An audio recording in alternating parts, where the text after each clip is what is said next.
Making All-Pro Derek Stingley Jr. the highest-paid quarterback in NFL history with a $30 million base value per year. ESPN's Adam Schefter reports he's agreed to a 3-year, $90 million extension, $89 million guaranteed. The Bengals did what quarterback Joe Burrow wanted, secured two of their biggest stars, receivers Jamar Chase and T. Higgins, agreeing to extensions, 4 years, $161 million, including $112 million guaranteed for Chase. His annual average of $40.2 million, record for the highest average annual salary for a non-quarterback. Higgins, a 4-year, $115 million contract guaranteed the first 2 years. In the first Monday finish at the Players' Championship in a decade, Rory McIlroy has defeated J.J. Spawn in a 3-hole playoff to win the $4.5 million prize, the richest in golf.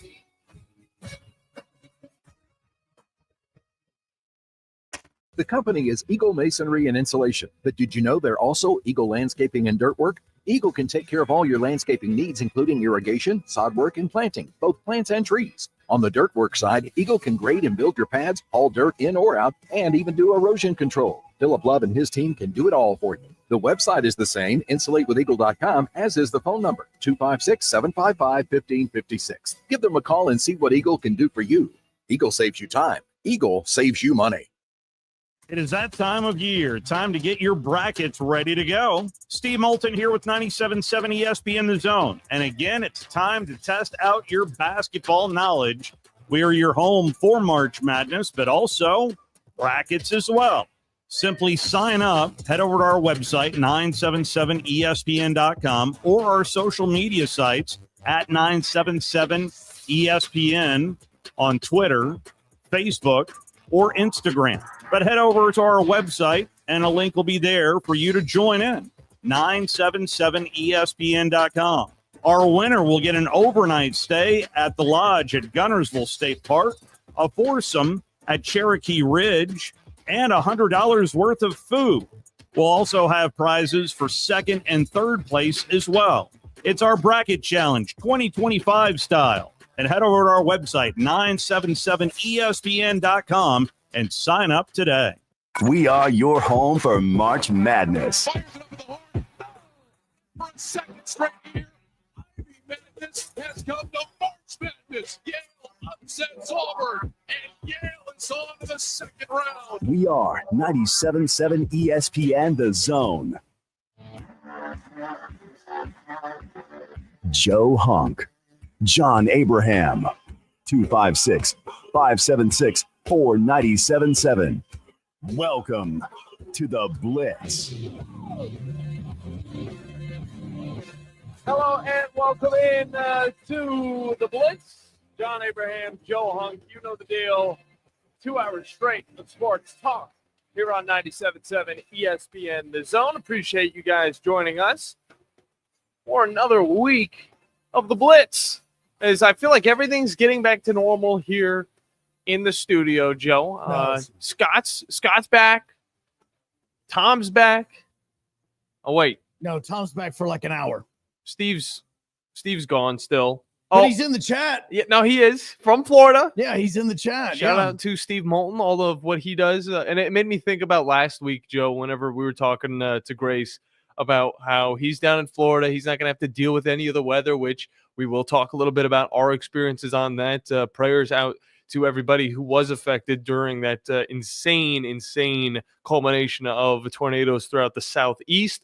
But for like Steve, I was thinking afterwards, I was like, you know what?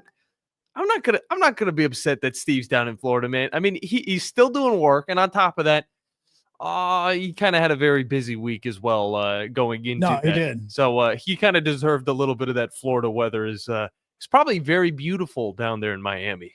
Oh, yeah, no, much better than what it was here. No, absolutely. It's 10 times better than what it was here. In fact, he narrated or he was the voice throughout my house yesterday afternoon after I got in from the baseball games over at UAH is I was walking around because I couldn't find the game on television anywhere. Like I couldn't find it on Flow or anything like that.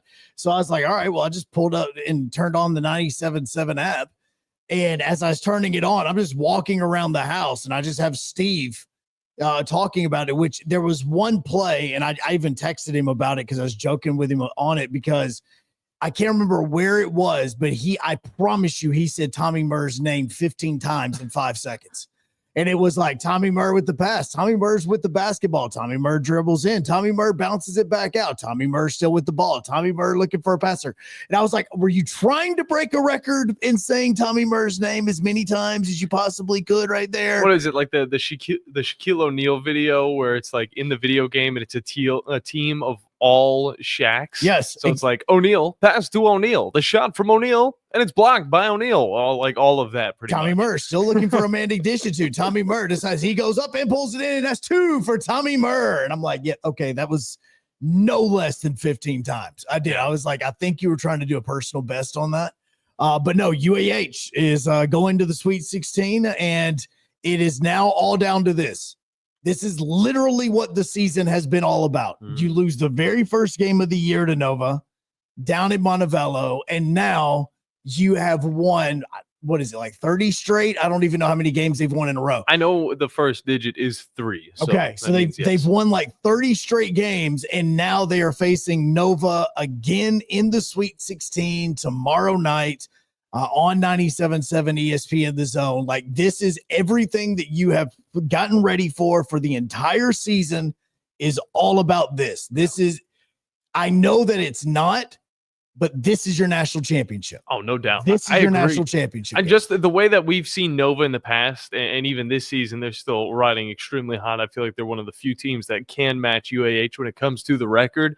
But and it's 32, by the way, Joe. Just want to throw. I was about to say I could not remember exactly how many it was. I knew it was something like that. It was crazy. It's the epitome of losing count right there. Yeah, but, no, it really has been. For the Chargers, I mean, you'd want to see them win this one. I mean, after the amount of times that we've seen Nova at this point in the season, you want to see the Chargers finally get over the hump. And I mean, for them to have the season that they've had, it's similar to the expectations that I'm seeing in the SEC, where it's just, you have such a great season, you don't want to throw this into the garbage. You don't want to waste it. Look, you want to get a Sweet 16 run. That's amazing that they have a Sweet 16 run.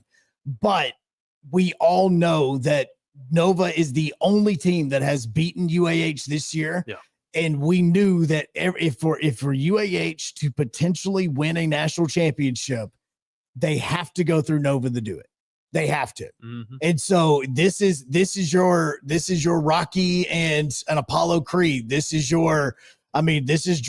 This is everything. Like, this is the face that has been on in the name of the team that has been around the locker room. I don't know for real, so don't quote me on that. But this is what it is all about. Every extra rep, every single thing you've done has been for Nova. Yeah. This is what you've planned for the entire season to get to this point in this game. Yeah, no doubt about that. And as we are talking a little bit of the brackets, as we're getting into, of course, the Chargers and their Sweet 16 opportunities, we can also talk about our bracket that we're having, and it's the Bracket Challenge presented by Talent Heating and Air.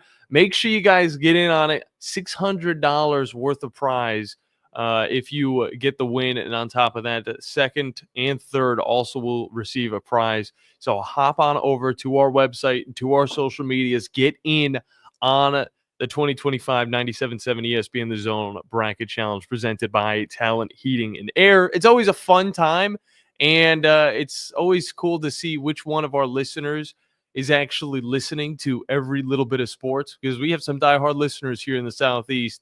So I'll definitely be looking forward to seeing who's going to be able to keep up with the experts, aka ourselves, even though I say experts. I've said in the past, we're not experts. We just talk the sports. 1,000,000% we're being experts on this. Absolutely. But it's still going to be a lot of fun, and you have a chance to win some pretty big prizes from us here at 97.7. So appreciate everybody who's already in, and we look forward to everybody who is going to be joining. Make sure you guys set up your brackets, and tomorrow, if you're not listening to the UAH basketball against Nova, I don't know what the heck you're doing.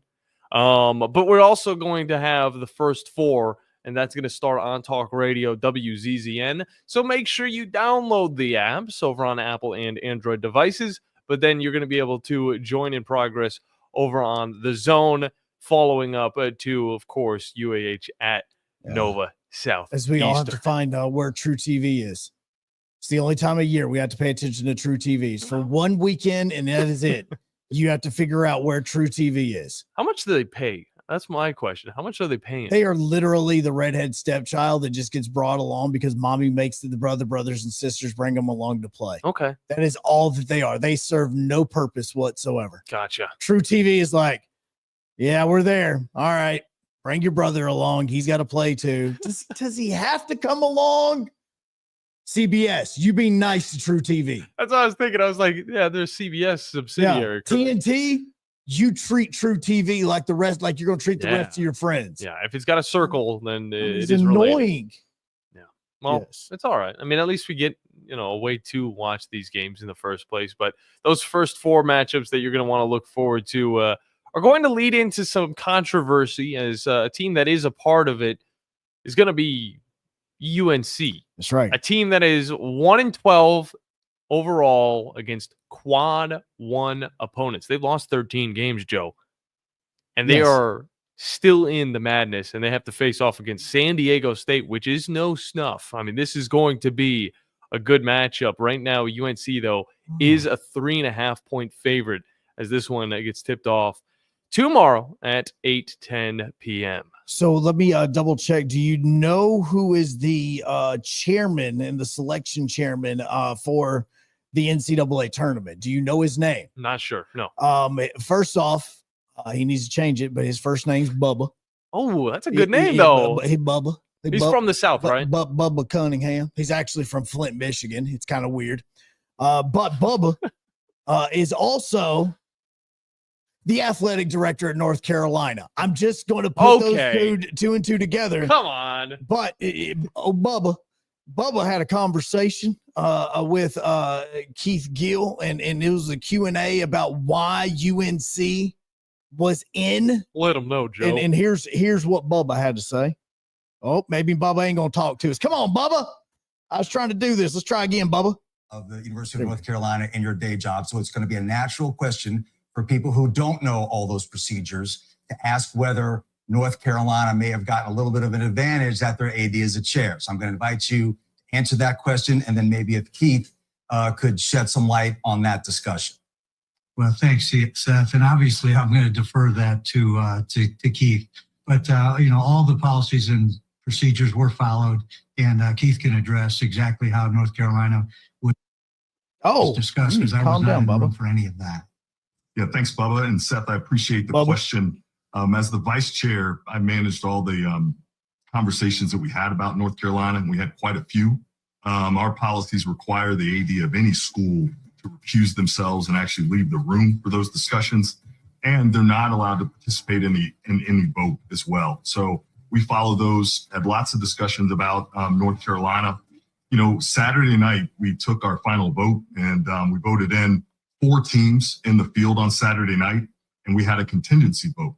And the contingency vote, that was the last team in the field. And it was based on Memphis and UAB.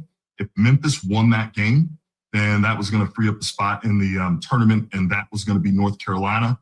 If UAB had won, then Memphis was going to be in the tournament, UAB would have been in the tournament, and North Carolina would have been the first team out. Yeah. Okay. Why though? What are we doing here? I mean, like, look at the ACC, all right, and look at the teams that have been left out, because the standings show it clear as day, Joe. Obviously, Duke's in, Clemson's in, Louisville's in. I don't know if I'm missing something. I've gone through this bracket a few times already. Where's SMU? That was correct. Who's SMU playing? I don't see them at all. What about Wake Forest? These are teams that are ahead of UNC in their conference. So UNC is just flipping and flopping and hopping over some teams to make it in, and they're 1-12 against quad 1. Hold on. Now we got more answers from Bubba here. He can clear things up on some of the challenges that the committee faced. Okay, I should know exactly why UNC is in though after this. Okay, is that correct? I don't know. What would you say was the most difficult challenge the committee faced this time around? Well, there were a number of challenges, and just congratulations to so many outstanding teams. And it's always the hardest part of any bracketing or selection is that, you have to make a cut somewhere. Unfortunately, this year, there were so many outstanding conference champions, and either the first or second team in each of those leagues won. So we had a lot of opportunities to go a little bit deeper with some of our teams that were on the bubble than we've had in past years. But it's always a really fine line that you draw at the end. Did Bubba answer your question? Yeah, we cut SMU and Wake Forest from even having an opportunity in. Yeah. For UNC. Yeah. Which I'm a part of. Yeah. Yeah. Hold on, though. There's more? There's more. Oh, jeez. Let's find out. Okay, clarity, baby. Why the last four are the first four out were the first four out. What was that discussion like with those teams that ended up being on the outside in the last 4 or 5 spots? Yeah, well, we have a lot of metrics. We added a couple of this year. We added Torvik, we added the WAB, and those were the ones that were discussed frequently. All of the predictive metrics, the results-based metrics have been around for quite some time. So we used a few additional ones. But you're right. The last 4 teams that were out, it was a tough call. The next team out was West Virginia, and they had an outstanding year. And unfortunately, Tucker DeVries was hurt, and player availability is something that we talk about quite a bit. And then Indiana was close, Ohio State was close, Boise was close, and we had a lot of conversations about those teams as well. But as I said at the onset here, that's the hardest part of being on the committee is having to draw that line. But with only one real upset this year, there were an awful lot of teams on the bubble that got in. And last year, as you guys all know, that we had 5, and so we couldn't go very deep into to that pool. What are we doing? Did Bubba answer your question? West Virginia was 6-10 against Quad 1. And I get it. They lost more Quad 2 matchups because UNC went 8-0. But regardless of that, I'm looking over at this West Virginia team, and I'm thinking they have just as good of an opportunity as a UNC team that is struggling heavily. Now, I get it. They've had a tough schedule, but it's the ACC.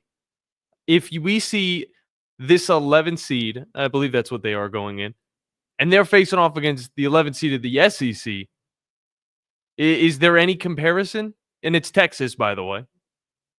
I don't think so. Texas looked pretty freaking good. Well, in Texas, in all reality, though, Texas was considered one of the last teams in as well, because it took them winning over Texas A&M for them to get in. And they want a Texas A&M team that is spectacular. I wouldn't say they're one of the best teams of the country. I think they lost that merit, but they're a 4 seed. I think they're still in the top 15. Yeah, they're a 4 seed in the tournament, and they get Yale in the first round. Oh no! And Yale upset Auburn last year. It's the next Auburn Yale. Yeah, there we go. There's a possibility of that. Trust me, I've already looked at that. The fact that if it gets to, I want to say, the Sweet 16, that Auburn and Yale could meet again if Yale somehow makes a run. Yeah, it's going to be a question throughout the day. SEC teams, of course, dominating the entire bracket as there are 14 teams in. I feel like everything had to fall into place just right during the SEC tournament, and that's exactly what happened. And guess what? Bubba has something to say about that too. Damn. Bubba, what do you think? There's 14 SEC teams. There's 3 opportunities that they could play each other in the second round. Can you explain any adjustments that had to be made with bracketing to take on 14 teams for one conference? We didn't move anybody off of a seed line, but we really had to move people around to minimize the conflict early. And when you have, 4 different regions, we made sure we only had as most 4 teams in one region so that we could spread them out the best we could. We had a couple of contingency brackets, and we actually had 5. And so we had to go back and then try to rework the bracket a little bit to move them apart to the best that we could. But you're right, 14 teams out of one league in a 68-team bracket is a real challenge to get everybody in there and meet all of the principles that we have about trying to keep the teams apart. Joe, did Bubba answer your question?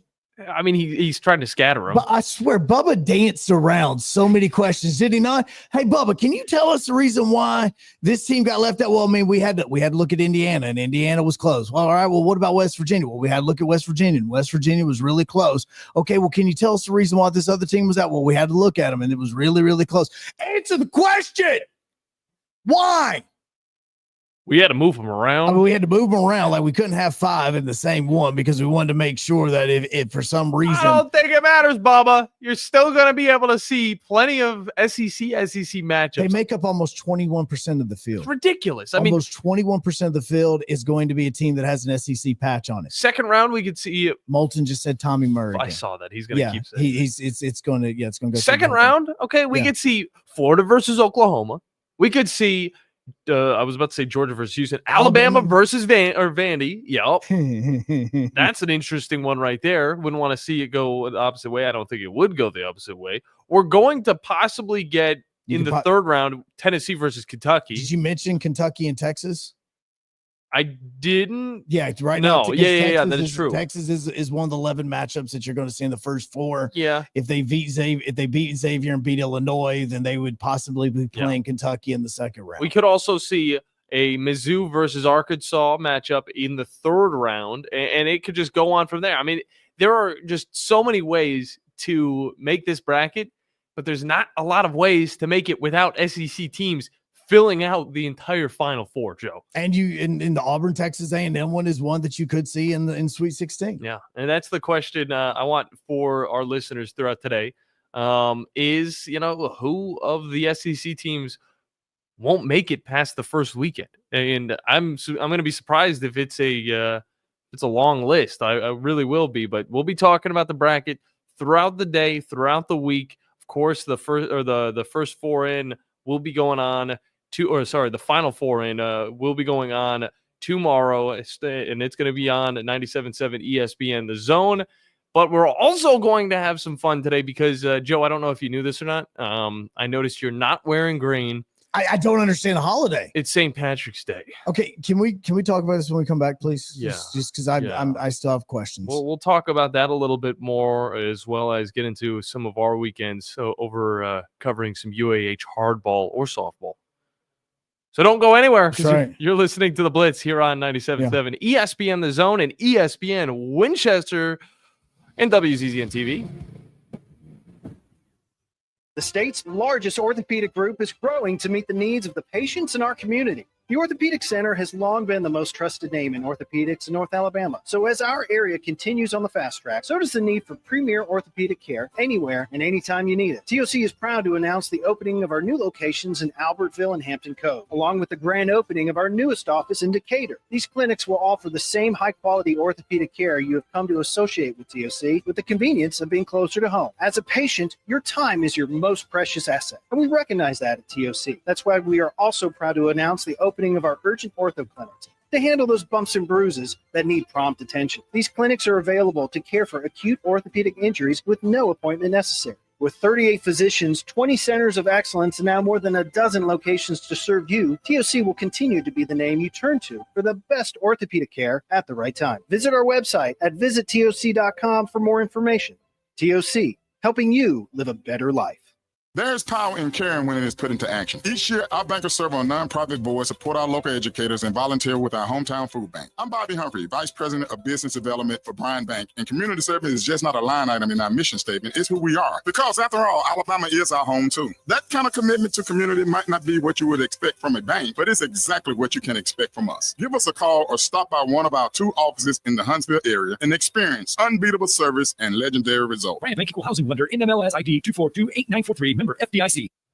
We aren't a winning school.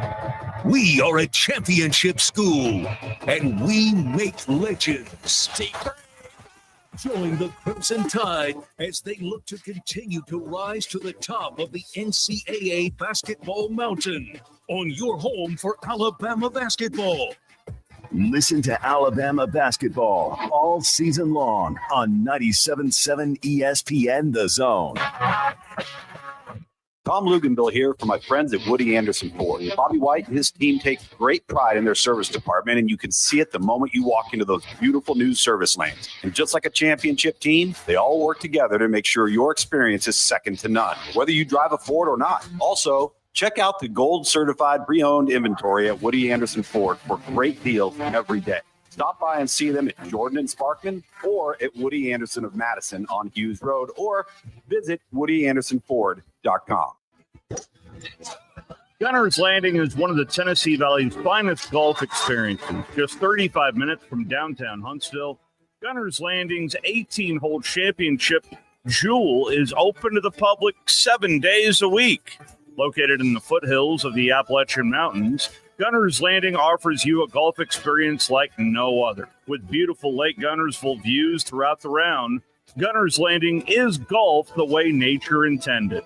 Gunner's Landing's Club Repair Shop offers a full range of services, including re-gripping and adjusting the lofts and lies of your clubs, even putters. Since the work is done in-house, your clubs will be returned to you in a timely manner, unmatched in the North Alabama area. It is Gunner's Landing. Schedule your tee time today at gunnerslanding.com. That's gunnerslanding.com. Want to save some money? I can take money and I can make it into more money. Just check out our zone deals online at 977ESPN.com. We are 977 ESPN The Zone. I'm all in my bag. As hard as it get, I do not throw powder. I might take a sip. Welcome back in to the Blitz. John Abraham, Joe Hunk. 2 hours straight of the best and most energetic sports talk. As we got into a little bit of the bracket talk at the first segment, still got a lot to prep you with because we will have Adam Dubbin from GatorsWire.com on with us in the second hour to start things off. Of course, talk a little bit of that Florida Gators team that apparently people are expecting second most to win the tournament. So we'll definitely be getting all of the answers around Gainesville. But you can also call into the show, 256-576-9777, as well as hop into the chat box over on YouTube at WZZN TV, as well as on Facebook and our Twitter, aka X. And as always, this show is presented by the wonderful people over at Fleming Roofing and Restoration, the guys you need to talk to about all of your roofing needs. If you're having any roofing problems, make sure you look them up online at FlemingHSV.com. And Joe, I may or may not have added a few more Fleming live reads, I would say, during UAH's softball game. I don't know if that's allowed, but we had a few softballs hit the roof of the press box, so I thought it would be fitting. Okay, so now one more time with that. Why did you just drop? I look over and I'm researching something. I look over and you're like, all I see are your eyes going right through the Got a pain through my stomach. Oh, okay, cool. Oh, okay. Yeah. Is that gut feeling about who you think's going to make an upset win or something like that? Is it? Something. Maybe excitement. I don't know. Anxiety. I mean, there's all of those that actually could be what it is. Could be the bacon sauce or the sausage, Is it egg, the and fact cheese. that you're trying to figure out the reason why St. Patrick's Day is a holiday?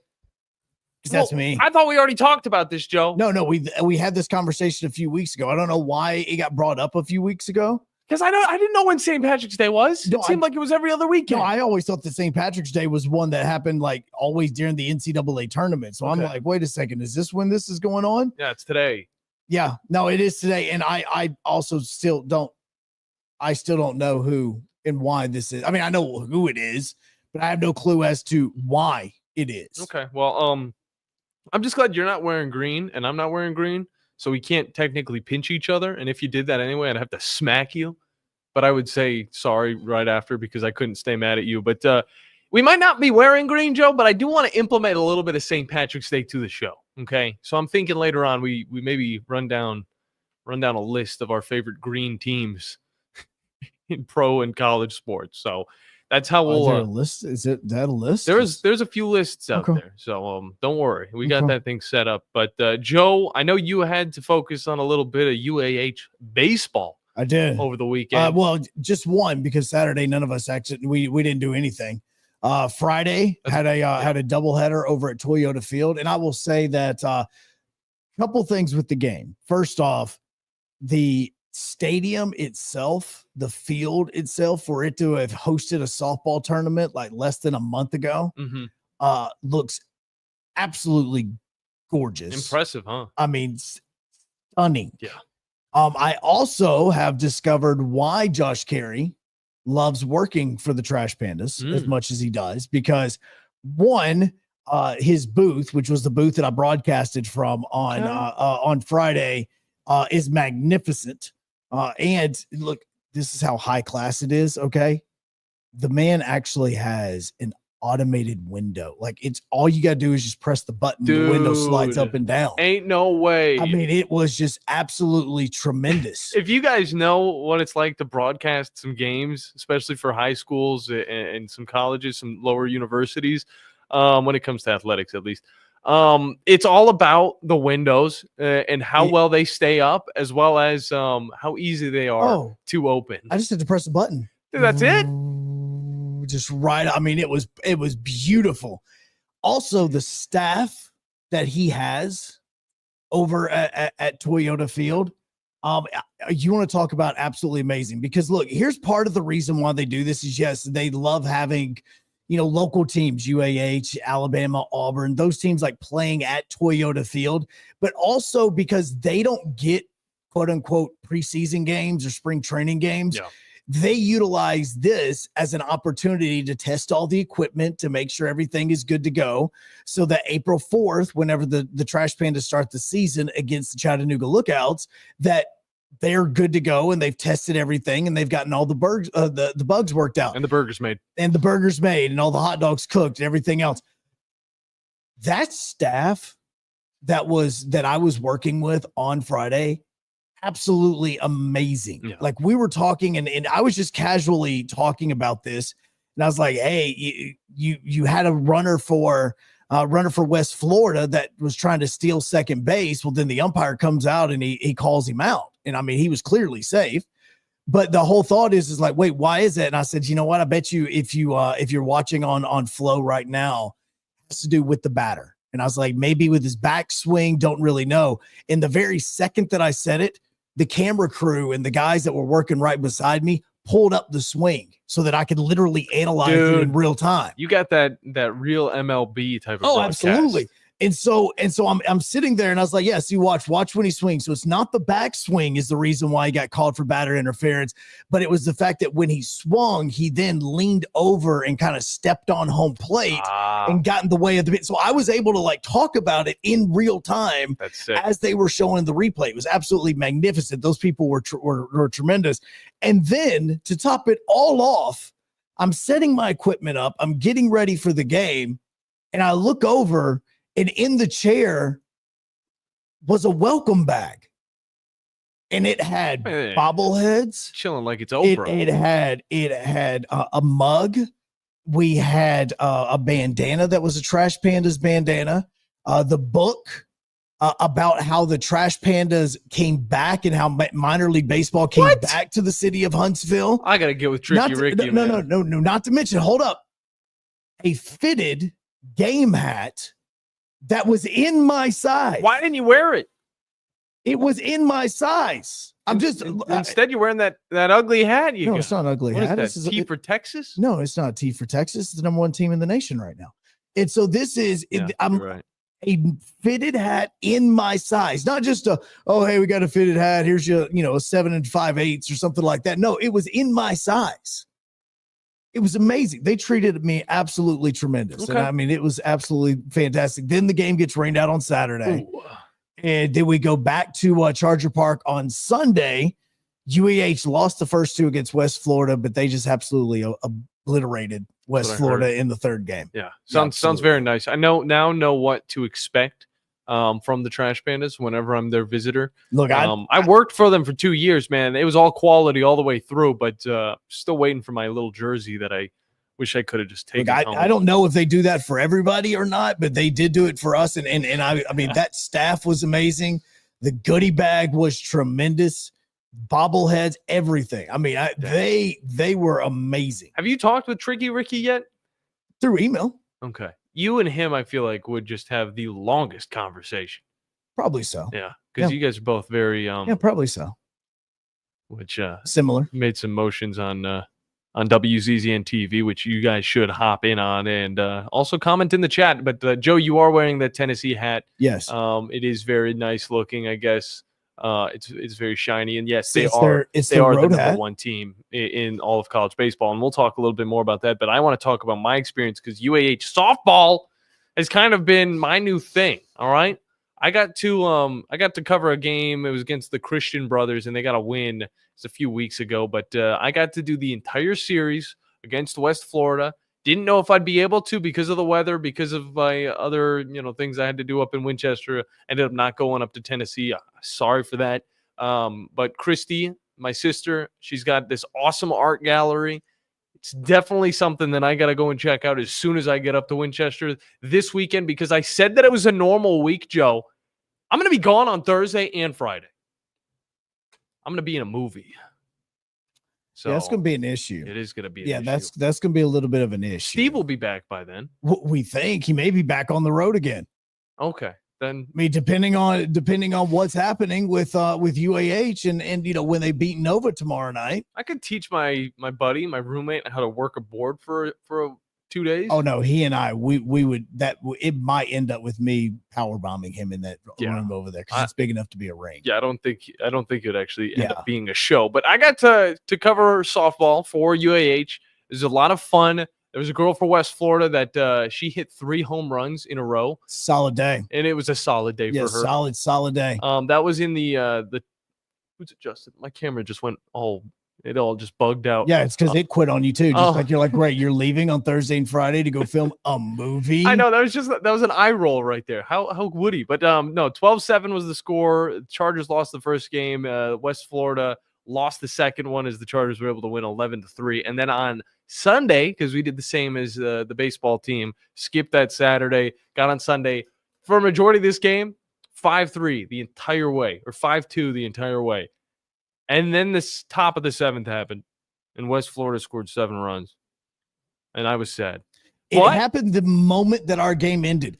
I was walking out of Charger Park, and as I was walking down the pathway, I looked over, and I thought to myself, I should go over there and hang out with John for a minute. You should have. You brought a headset, and then we could have done a double broadcast. And I thought about that, but then I thought to myself, nah, it's in the 7th inning. He's about to wrap up. I'm good to go. And I got in the car and left.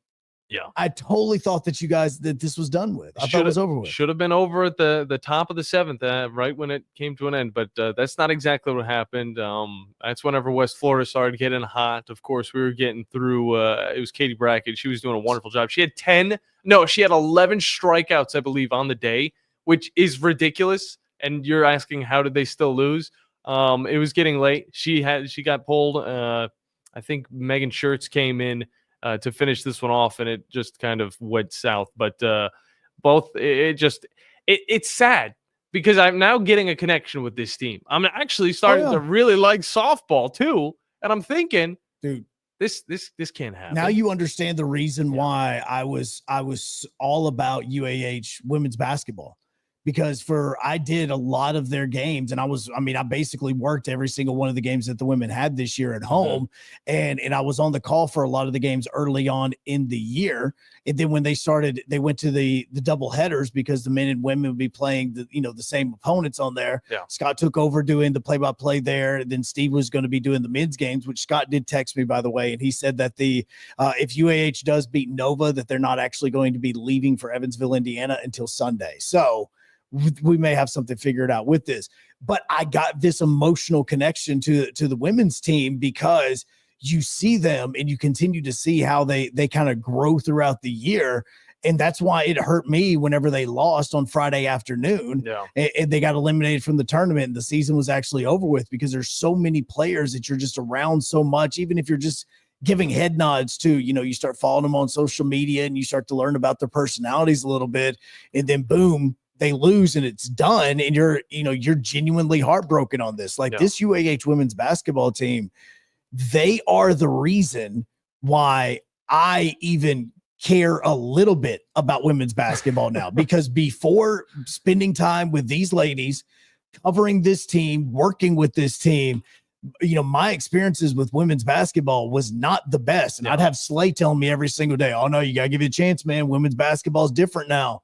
It's different. I'm going, yeah, sure, whatever. All right, cool. Okay, bro. I tried and never got into it. But then with this team this year, I got the emotional attachment. So I see what you're talking about. Yeah. I still don't have that attachment to women's basketball, but I'm not going to judge you. I think I know exactly what you're talking about with that. But it was fun.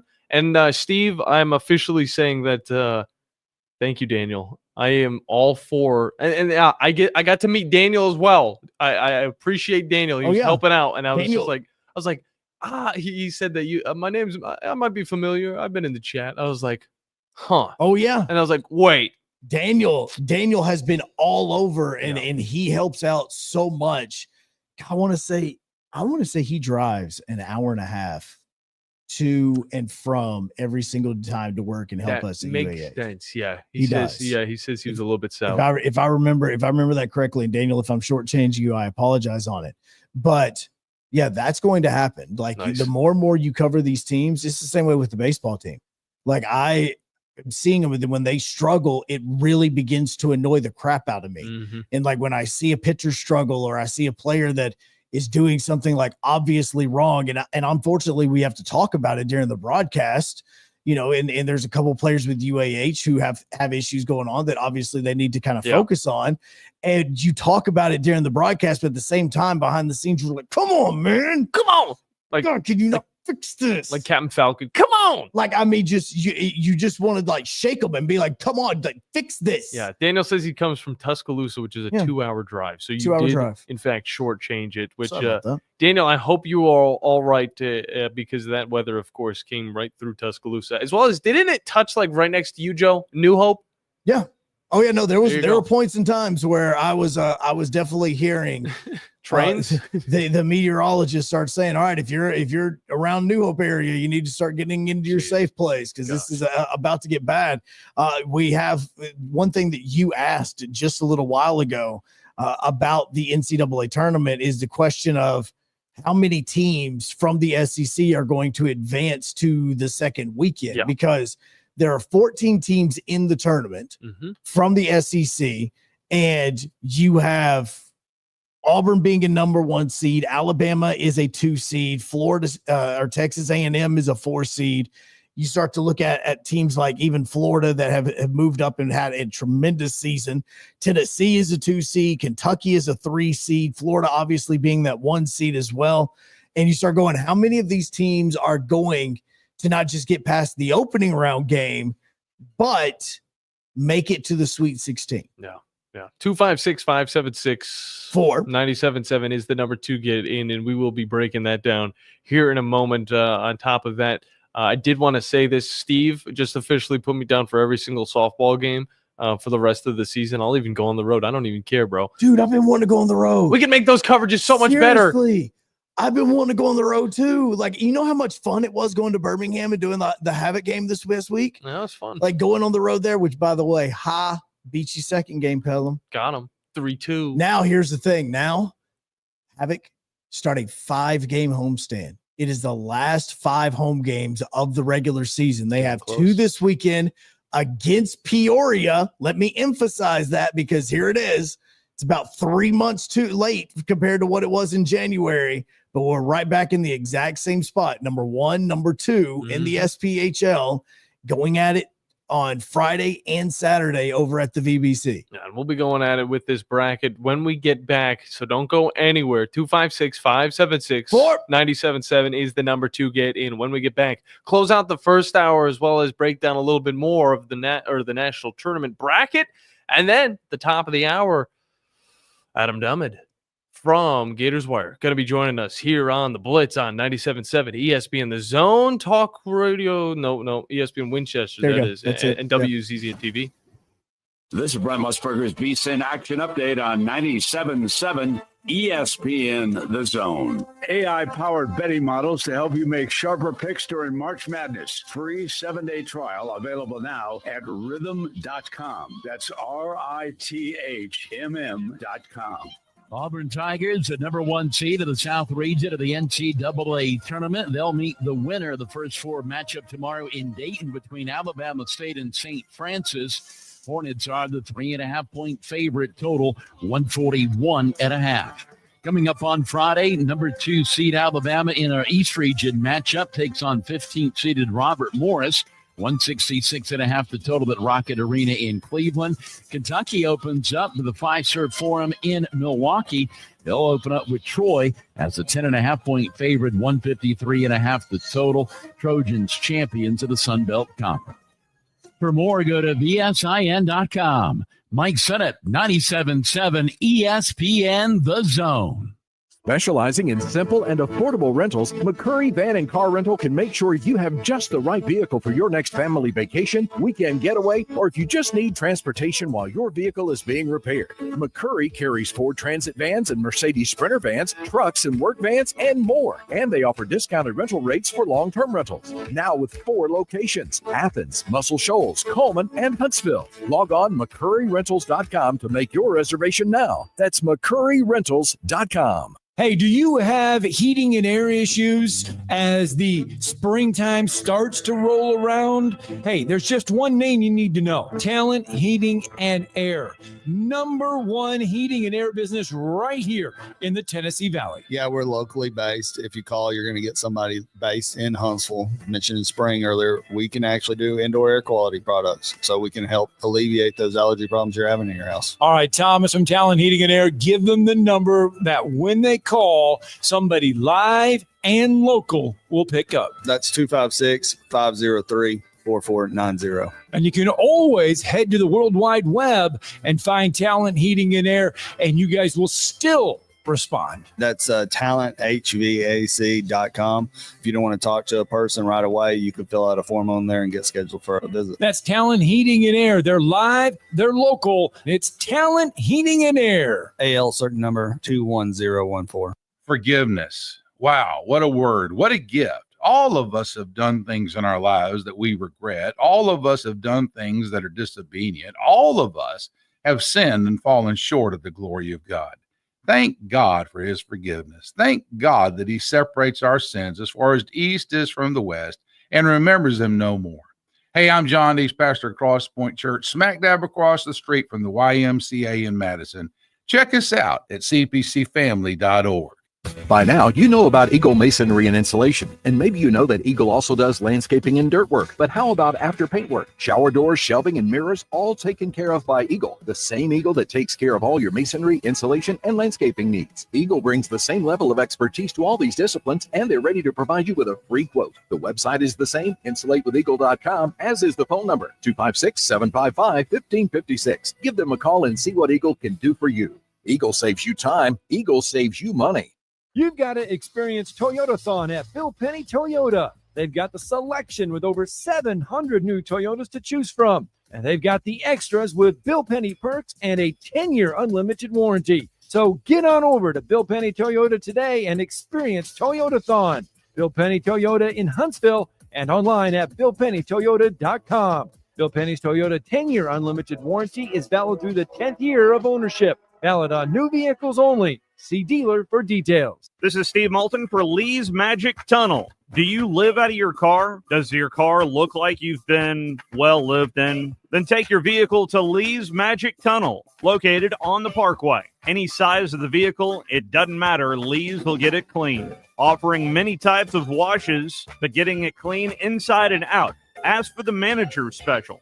That's at Lee's Magic Tunnel, located on the Parkway, and located online at leesmagictunnel.com for more information. Online at 977ESPN.com. Stream them online. Call in. It's an important job, and it's an vital organization. Tweet in and join in. We are 97.7 ESPN The Zone.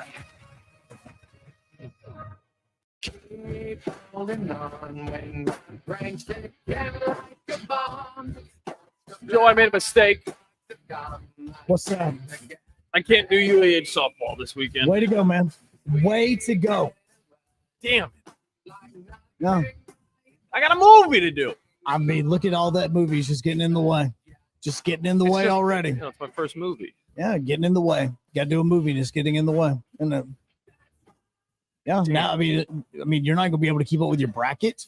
You're going to go to 97.7 ESPN The Zone. You're going to click on the icon. You're going to fill everything out. You're going to try to fill out your bracket. You're going to have no idea what you're doing in said bracket.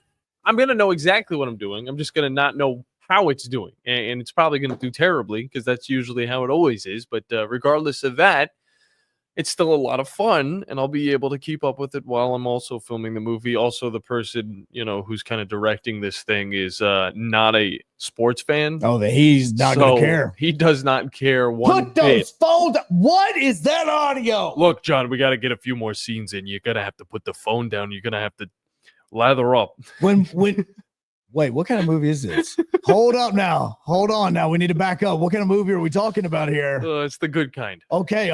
Well, all right. So don't worry. I didn't John spell out working on his OnlyFans career. No. Don't worry. I'm not getting offers like Gronk did back in his prime. Look, all I need to know, how many SEC teams do you think are advancing? That's what I want to know. How many do you think?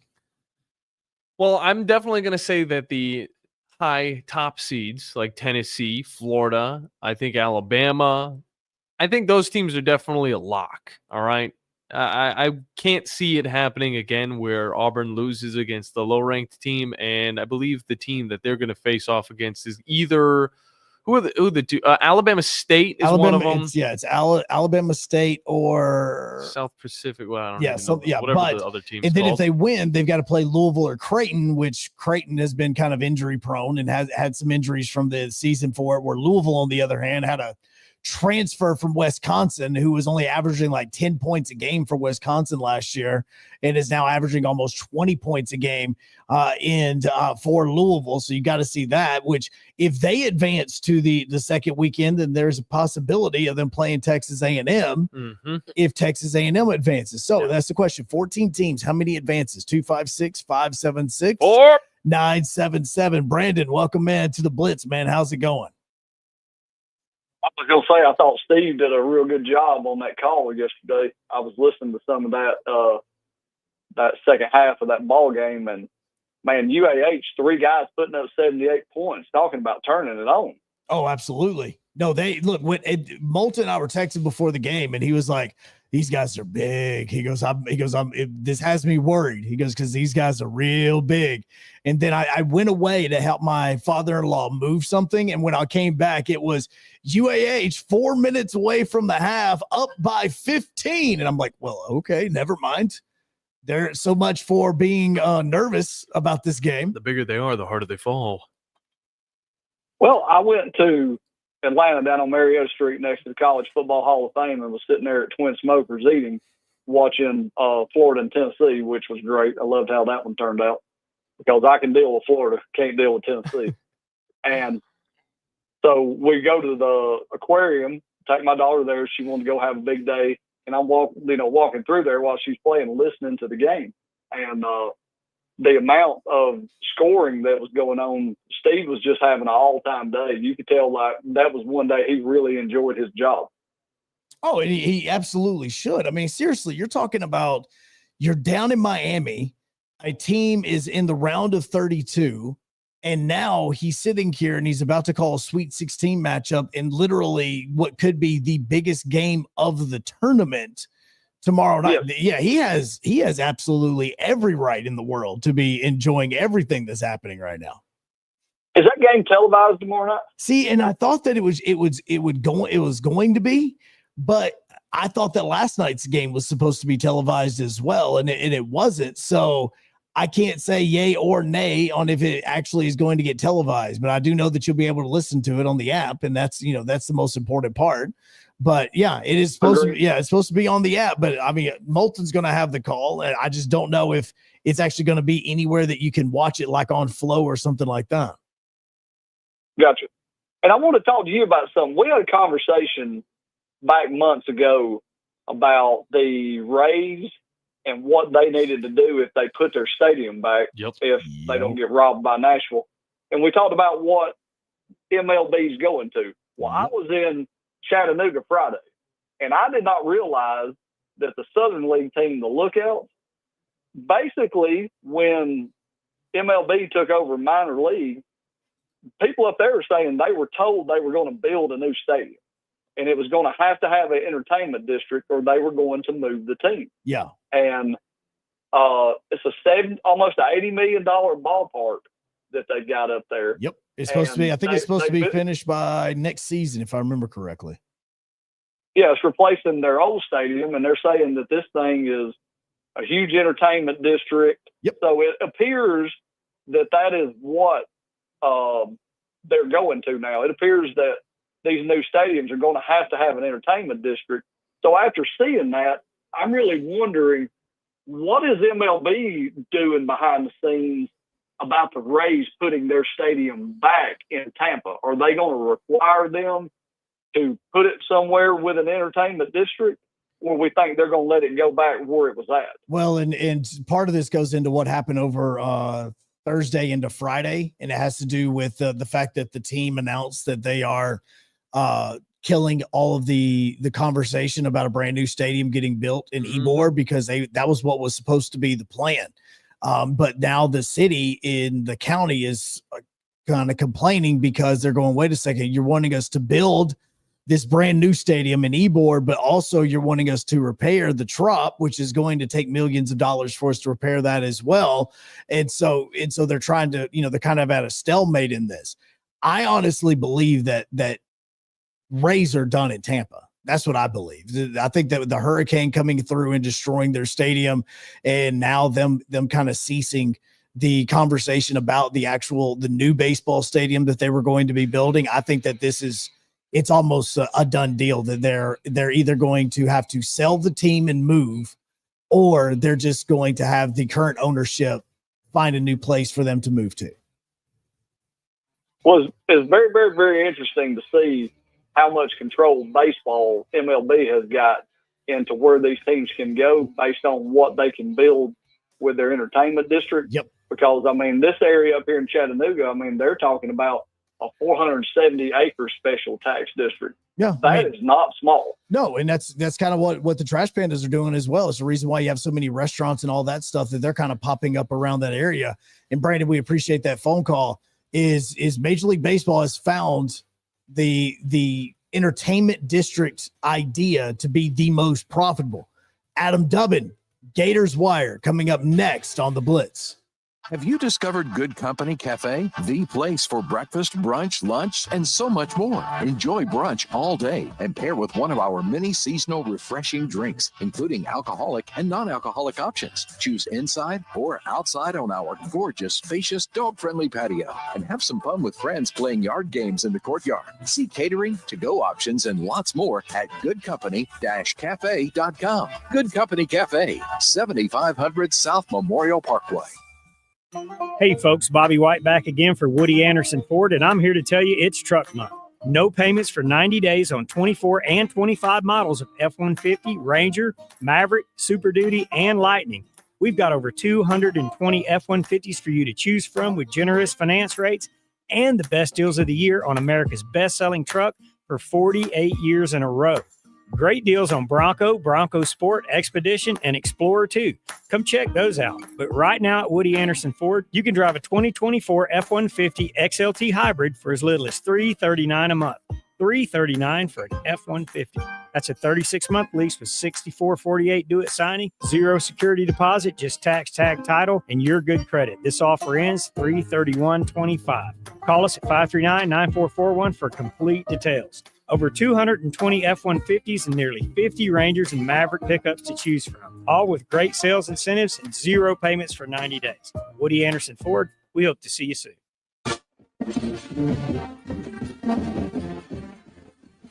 From the University of Alabama, this is Crimson Tide Today. It's a daily update on Bama sports, and it's brought to you by CB&S Bank. Bank anywhere, at any time, with CB&S Bank's digital solutions. Managing your finances has never been so easy. Hello again, everybody. I'm Roger Hoover. Following Alabama's loss to Florida in the SEC tournament on Saturday, here are post-game thoughts from Alabama assistant coach Ryan Pannone. Tough loss, obviously. Some positives in the first half, especially offensively. Some things I thought that we did really well, and then second half was semi-disaster. And so lots to learn from it. Lots, obviously, we kind of finished the same way last year, except obviously we won a game here before we went to the Final Four. So now it's time to regroup and learn from the second half mistakes that we made. Sorry to put you on the spot, but I'm sure you're not surprised. I got to ask you about Grant Nelson. Don't know what, if anything, you can tell us, but obviously things changed once he left the floor. Yeah, obviously. I mean, Grant is an elite effort guy that everything is about the team and makes the right play. And I'll have more in a moment. CB&S Bank has a long history of stability and a legacy of serving our community's needs for generations. You could say we know a thing or two about tradition. We've been family, community, and financially strong since we began in 1906. Being a team player is part of our culture. That's why at CB&S Bank, we're proud to sponsor the University of Alabama Athletics and prouder to take the field or court with you. Visit cbsbank.com today. Member FDIC and equal housing lender. Join us tonight for Hey Coach and the Nate Oates Show, presented by Alpha Insurance, live at 6 p.m. Central from Baumhauer's Victory Grill in Tuscaloosa. Hey Coach is available to listen to across our radio network, the Varsity Network app, as well as the video stream on all CTSN social media platforms at UA_CTSN. Crimson Tide Today is brought to you by CB&S Bank. Crimson Tide Today is a production of the Crimson Tide Sports Network from Learfield. Are you trying to find a new house? Are you trying to find the right loan, the right people to do your loan? Look no further than the Bank of Frank Ewing in Hazel Green. John Kendall, the Vice President of Mortgage with me. John, when they need a loan, and I say they, when people need a loan, it's about them. That's right, Scott. Our whole motto is it's all about you. We're going to be okay. You're the one making the investment. We want to make sure that you're taken care of. How do they find you? Give us a call at 256-507-9180, or they can catch us online at bankofFrankEwing.com. It's Bank of Frank Ewing in Hazel Green, where they take the home loan to you and they make it all about you. Bank of Frank Ewing in Hazel Green is an FDI insured bank, as well as an equal housing lender. NMLS number 446707.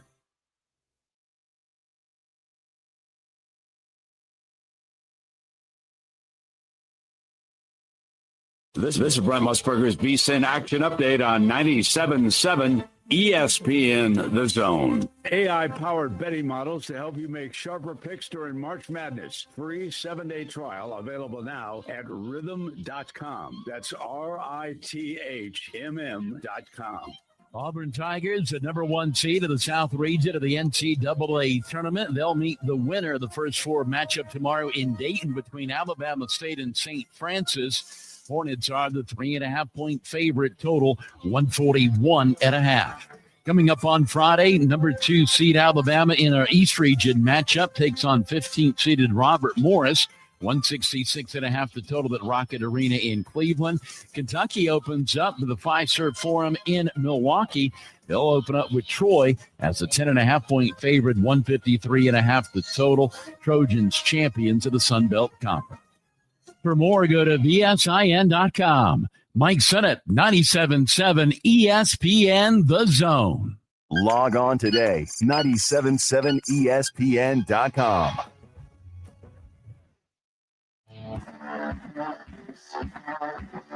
Joe Hunk, John Abraham, 256-576-4977. Welcome to the Blitz. Second hour, final hour, best hour on 97.7 ESPN The Zone and the Blitz, where you need to make sure that you go to 977ESPN.com and sign up for our bracket challenge. Over $600 in winnings. It could be yours if you are the winner of our bracket challenge. You can also go on every bit of social media that we have and find yourself there as we are getting ready for it. And also got 3 letters for you. Those letters, SOL. Because if you do not have a ticket to the Havoc games this weekend at Probst Arena, that is exactly what you are, because the Havoc have just announced a few moments ago that the games on Friday and Saturday against Peoria, which is the number 1 and number 2 teams in the SPHL going at it, have officially been sold out already well in advance. That is going to mark the 42nd and 43rd consecutive sellouts at Probst Arena for the Huntsville Havoc. So if you don't have an opportunity this weekend to get into the arena because those tickets are already gone, you've got one more opportunity. As next week, the Havoc have a 3-game homestand on Thursday, Friday, and Saturday right before we get into the playoffs or into the SPHL's version of a tournament. But we got to talk about the tournament that just took place in Nashville over the weekend and the one that's coming up, John. Yeah, and when we look at what Florida's been able to do, it has just been up and up. And I feel like a lot of people have started actually kind of giving them the edge when it comes to the tournament, moving forward as well as one of the favorite teams to win it. And to talk a little bit more about it with us is Adam Dubbin from GatorsWire.com. And Adam, this Florida team, I mean, really has just started. I don't know if it's just started or if everybody's just starting to take notice, especially with their tournament win against Tennessee just yesterday. But, I mean, this Florida team is starting to look like they are a possible winner for the national tournament. Is that too much to say right now? I think what's fair to say is that this team is peaking at the right time. We came into the season, with a lack of respect. And, that lack of respect is come from several seasons of just kind of falling short of expectations. During the Mike White era, we got some really high early rankings and just went on to not do very well. So there's an overall fatigue among the nation as far as, are we any good or not? And I think it's somewhat surprising that you've got this third-year guy, Todd Golden, who, last time he coached was with the San Francisco Dons. And basically, a group of transfer portal guys. It's not something that, when somebody says it out loud, you think, oh, that sounds like a championship team in the making. It just sounds like, oh, that's another, middle of the pack SEC team that's looking to battle their way into things. But as we've seen the season progress, the team has faced a lot of adversity and, some of it, they lost 4 games, they lost a few players to injury, including Walter Clayton there for a second, as well as Elijah Martin and Alex Condon. These are really big names for them to lose. But they got through that. And, it really does feel like, they're putting it all together and they're taking the things that they've learned through the season and it's all coming to fruition now. Yeah, no doubt about that. And we talk a lot about depth when it comes to the Auburn Tigers. Well, Florida's got that as well. Can you give us a little bit of those names that have helped Florida kind of push through all of this adversity? Well, the return of Michael Handlocken, right, is a lot bigger than people really think. And I mean that both literally and metaphorically. 7'1" guy who clogs up the lane. He can grab rebounds, block their shots. Really important part of the bench. But the full court in general. You got Thomas Houck. Comes off the bench and he's basically just a super sub. Gets out there and brings the energy. Got Chinley starting. We lost Sam Alexis, who was a transfer from Chattanooga a month ago, and he still hasn't returned. But we still got, some other guys too who can step in there. Urban Clavasar has really stepped up his game in the backcourt. He's the Serbian who we just recently added to the team. You've got Denzel Aberdeen who has, who stepped up his game. So we went from a team that, had a strong, 3-guard, 3-headed monster at guard with Will Richard, Clayton, and Martin. And then basically it was a bunch of, tall guys. Yeah. But through the season, they've all sort of accepted their roles. Everybody has played unselfishly. And there's sort of a gestalt happening here where the sum is greater than the individual part. And all of that credit goes on Todd Golden and his coaching staff. Yeah, Adam Dubbin from GatorsWire.com joins us here on the Neighbors Wealth Management Hotline, talking a little bit about the Florida Gators basketball team and the recent success that they've been able to have. And you look at the last 5 games that they've had against Alabama, the Ole Misses, Mizzou's, Tennessee's, and again, Alabama, and it's just been wins all throughout. How much longer do you think a team could really keep this going? Because, I mean, they're playing the best ball that they have, I would say, all season. Well, someone's got to win the NCAA tournament, right? Someone's got to keep winning. So why not these guys, right? What we've seen, like I said, this team is peaking. When you watch them play and you watch the ball handling, you watch them pass, you watch them set up, you watch the offense move around where everybody's setting their screens, everybody is involved. It's beautiful to watch. Even if I wasn't a Gator fan, I mean, I would love watching this team because of just that synchronicity that everybody seems to have, and everybody has bought into this program, and it's working. Well, Adam, you were talking about this team and how they've kind of found their place and they're all starting to kind of understand their roles. But I mean, I'm literally looking at articles now and that are saying the ceiling for Florida is a national championship. And I know you talked about the growth of the program throughout the season, but has there been a point where you started looking around at everybody and other Florida beat writers and started going, wait a second, this team has an opportunity to cut down a net? Oh yeah, I would say the Auburn winning at Auburn by 9 points. That was the moment where I was like, okay, this might be happening. And then, they went on to win the next 5 games. And then, even that loss at Georgia, they were 26 points down and came all the way back and took the lead in the final minutes before, faltering. But that was one of those, those times where you're just like, damn, this team, they can do this. And, since that Georgia game, we won 6 straight games. Yep. So, it's, that may have been the final tune-up. So, that last bit of humility that the team needed to take that step forward. Does it concern you, though? I mean, a lot of times, a team might lose 1 or 2 before the end of the season, and then they kind of get that out of the way. Does that concern you that this team's just been so hot that, the last loss hasn't come since last month? February 25th was the last loss. I mean, I kind of consider that loss that you're sort of talking about. Okay. And maybe, that the SEC tournament actually started against Texas A&M and not against Missouri.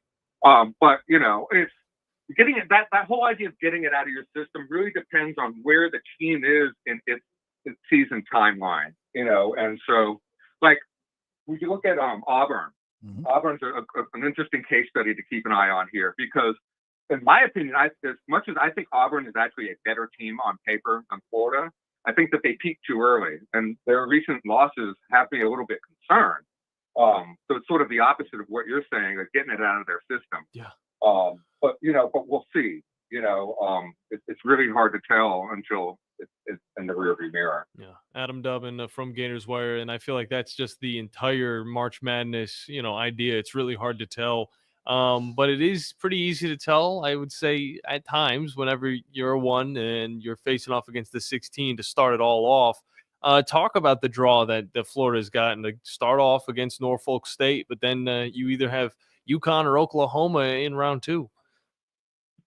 Yeah, so I haven't done my due diligence on Norfolk State yet, so I can't really talk too much about their game. I apologize there. It's been really busy. But I do expect Florida to handle them. We've talked before about whether or not Florida will kind of, play, take off a little bit of edge when they go into a game. I think we talked about this ahead of the Mississippi game. And my response was that, this team has the pedal to the metal nonstop. That's just, Todd Golden will not allow them to do that. And I expect to see that against Norfolk State. Hopefully it's a blowout, but, for the sake of basketball fans, hopefully it's also close. So, it's a little bit of fun. But I do expect Florida to get past them. And so the next round is actually one of my biggest concerns because we've got basically our nemesis in Connecticut. Yep. We've only beaten Connecticut once ever, and that was in the Final Four in 1994, the Lon Kruger-led Gators, and took overtime. And, so that, that was a long, long time ago. And since then, they have pretty much owned us. The other issue is a lot of people like to talk about the NCAA tournament being the coaches tournament, where, a lot of times that the superior coaching is what prevails and not necessarily the talent on the floor. And so in that case, UConn's got themselves a great head coach as well. So that's something to be concerned about. But if we get past them, I pretty much expect to see St. John's in the Elite Eight. And that would be exciting because you've got Rick Pitino going up against his former player, Walter Clayton Jr. They were together at Iona. So there's a lot of fun stuff ahead in this bracket for the Gators.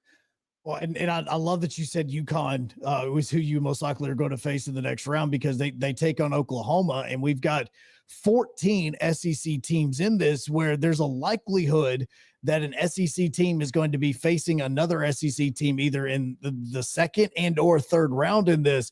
Would that actually be something that may cause like a speed bump? Say, for instance, an Oklahoma team that Florida's already played and been on the court with, and so you kind of have a little bit more familiarity with them as far as Oklahoma knowing how to play Florida, where these other teams don't? I think you have a good point when it comes to Oklahoma maybe having a better edge with the familiarity, the interconference familiarity, as opposed to, let's say, somebody from the Big 12. The ability to scout your opponent, is limited by things like that. You could always go on Synergy Sports and look at the video clips and, scout that way. But there's something to be said for, that familiarity. I think it benefits Oklahoma far more than it does Florida. Florida knows what it's got to do. It's got its sights a little higher than the SEC now that it took home that tournament title. So I think that makes Oklahoma a little bit more of a difficult opponent. But I would still rather play them than Connecticut. Well, no, and you do have a good point. You just went through a massive road. I mean, seriously, you're talking about beating number 21 Missouri, number 5 Alabama, number 8 Tennessee in here. And there's always that worry. I know you're a number 1 seed, but there's this worry of, all right, kind of becoming a little complacent of how you've done on that. How is coach going to be able to make sure that these players stay hungry and not complacent, knowing that what happened in Nashville yesterday afternoon was not the end goal for this team? I think complacency is, the head coach's biggest enemy. And, we'll be incumbent upon Golden to impress upon his team that, we got done with that, but that's all over. Now, this is the first step on our next journey. And so I expect them to be focused. Golden is a very, very analytics oriented person. So I know that he will be putting the raw data in front of his team to not just, he'll tell them what they need to know, but he'll also show them what they need to know. And seeing is often believing. And I think that that's really then what has worked for him as far as, getting this team together. And I want to know real quick before we get you out of here, of course, we're waiting on Texas to play off against Xavier. But do you have a number on how many SEC teams you think will get past the first weekend? Out of 14, yeah, I think 10. Wow. Okay. That's more of what I was thinking. I'm going to be real with you, and it's tough to do my bracket because I don't want to be that, the SEC fan that just picks SEC all the way through. But it's I'm looking at these matchups, and there's not many of them that I can really say goes the other way. So that's just why I wanted to throw that out to you. But yeah, the conference has just been so good this year. Mm-hmm. If paying attention, I know you guys have. You just see that these teams, they've been beating up on each other. They've had top talent and top competition to battle against all season. This is a battle-tested conference. These teams are ready to go in and fight this war. Mm-hmm. And so I just have a lot of confidence, in a lot of these teams, having seen them play against the Gators. Even the South Carolina Gamecocks, who aren't, even playing in the NCAA tournament, didn't even win a single SEC game. If you watch their games, they played a bunch of teams, a bunch of highly ranked teams right to the end. We only beat them by 1 point. So, just from top to bottom, this is just a really, really good conference. And there's just, I hate the Hoovers as much as everybody else, but 10 out of 14, getting past the first day. Yeah, I can't see it any differently than that. Well, Adam, I can't say we're complaining about that number. I won't even lie. But let the people know where they can find your work and keep up with all you got going on over there at Gators Wire. Yep, we're at Gators Wire. That's the USA Today publication. So you just type in Gators Google, and it should bring it right up for you. Otherwise, on Twitter X and Blue Sky, we're at Gators Wire. Simple as that. And then find me at either of those as well at Adam Dubbin, ADAMDUBBIN. Adam, I appreciate it as always, man. Thanks, we won't bro. take any more of your time as you got a lot to get into. As of course, baseball even got started off. Maybe we'll have a little bit more of that to talk about next time. But you might understand why. We'll just go on from there. But great stuff as always. Baseball today. I don't know why. I don't know what you guys are talking about. He's wearing that Tennessee No hat. clue at all. But it's always a pleasure being on with you guys. I appreciate you all bringing me on. All right, good All stuff. right, thanks, Adam. That is Adam Dubbin of the Gators Wire as I sit here in my Tennessee hat. You cheesy little fella. Look, I mean, all I'm saying is as you guys have been talking, all of the national rankings have come out, and Tennessee's now the number 1 team in the nation across the line. Well, you know what? Alabama's, right, should be right. No, by. Alabama's actually playing absolutely amazing. They are. It's 20-1. They're 21. They swept a good Texas A&M team. It's similar to Tennessee right now. I mean, it just shows it. I mean, I don't know where exactly Texas A&M and Florida are going to fall within the SEC, but I mean, right now, this is one hell of a start. You wouldn't want it any other way for Tennessee or Alabama fans. No, in Auburn as well, won the series against Vanderbilt this weekend. So no, it is a massive SEC baseball weekend as well. And right now, just looking at like the on-3 rankings, Tennessee is number 1. You have Alabama's at number 12. Auburn's moved up to number 20. If you look at Baseball America, Tennessee is number 1. Alabama is at 10. Auburn is at 17. These rankings, as far as the SEC is concerned, again, I know how good basketball is in 2025. Yeah. But I'm still saying baseball is the SEC's number 1 sport. Well, that's not the number 1 revenue generating sport, but their number 1 sport. It's going to be a hard act to follow after this basketball season. But regardless of that, if you want to react to the Florida Gators and their path forward, you can at 256-576-97.7. Or if you want to talk a little bit of hardball with us, we can do that as well here on 97.7 ESPN The Zone and the Blitz, as well as WZZN TV. We'll be right back. This is Steve Moulton from 97.7 ESPN The Zone, and this is What's Happening. Be sure and download our app. Just search 977 ESPN in your Google Marketplace or your Apple Store, depending on your device, so you can take us wherever you might go. And you can also check out our latest zone deals. Head over to our website, 977ESPN.com. The top left banner reads, "Savings never tasted so good." Click on that, then enter in the big zone deal store for half-off zone deals of Lawler's Barbecue, Cecil, Carrabba's Italian Grill, Bubby's Diner, Corlejos Mexican Grill, Bad Daddy's Burger Bar, Divergence, Full Moon Barbecue, Bigfoot Little Donuts, Hickory Store Barbecue, Good Company Cafe, Apple Lane Farms, the Decatur location, and rounds of golf at Cherokee Ridge Golf Course and Gunter's Landing. And that's what's happening. Normally, when you call a roofing company, all you hear is you need a new roof, not when you call Fleming Roofing and Restoration. Since 1965, the folks at Fleming have been focused on what you need, whether it's an easy repair or a full roof replacement, commercial or residential. And when it comes to storm damage, you want Fleming on your side. They know all the ins and outs of insurance claims and will guide you through the entire process. Log on FlemingHSV.com and book your free estimate today. Fleming Roofing and Restoration. We show up. The company is Eagle Masonry and Insulation, but did you know they're also Eagle Landscaping and Dirt Work? Eagle can take care of all your landscaping needs, including irrigation, sod work, and planting, both plants and trees. On the dirt work side, Eagle can grade and build your pads, haul dirt in or out, and even do erosion control. Philip Love and his team can do it all for you. The website is the same, insulatewitheagle.com, as is the phone number, 256-755-1556. Give them a call and see what Eagle can do for you.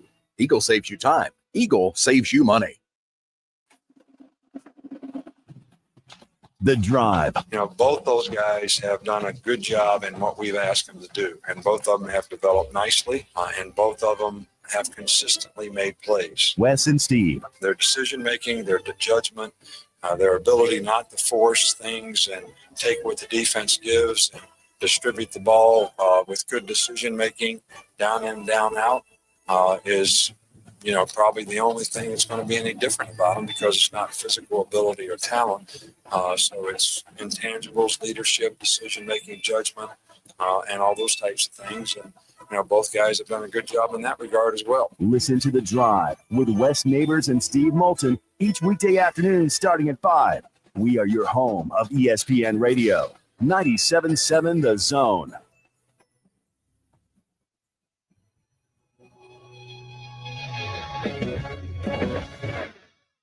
I'm here with Stan McDonald of Jacob Title. Stan, I've heard that every real estate closing at Jacob Title is a very big deal. Why is that? Wes, I'm reminded of a very impactful statement that I heard from Coach Gene Stallings years ago when he talked about big games and little games. He said he didn't like that comparison. He says, because try losing one of those little games, and if you ever do, it ends up being the biggest game all year long. Well, it's the same thing with real estate closings. Every game, every closing is a very big deal at Jacob Title. Because when it's your closing and your contract on the line, it's a very big deal, and we understand that at Jacob Title. So it sounds like whether your client is a first-time residential buyer or a multi-million-dollar investor, they can expect your A game. That's exactly right. As a matter of fact, when you bring your real estate closing to us at Jacob Title, we understand it's all about trust and confidence. And when Stan McDonald tells you that a chicken dips snuff, you can look under his wing for the box. And like Beebs likes to say, there's no doubt about it. It is that time of year. Time to get your brackets ready to go. Steve Moulton here with 97.7 ESPN The Zone. And again, it's time to test out your basketball knowledge.